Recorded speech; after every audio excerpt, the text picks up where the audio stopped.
আগবঢ়াই লৈ যাম আজি অসমৰ যুৱ প্ৰজন্মই নতুন অসমৰ সপোন দেখিছে কেইদিনমান আগত মাত্ৰ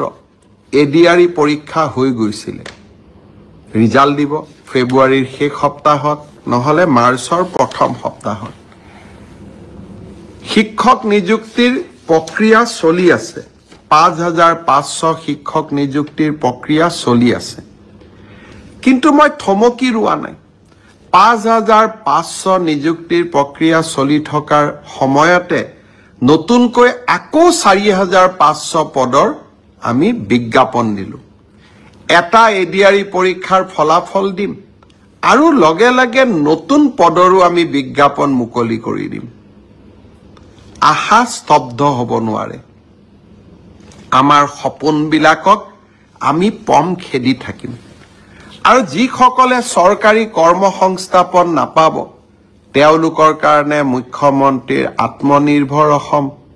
সেমি কণ্ডাক্টৰৰ দৰে অজস্ৰ উদ্যোগ আমি সকলোৰে বাবে এখন সপোনৰ অসম ভূমি আমি নিৰ্মাণ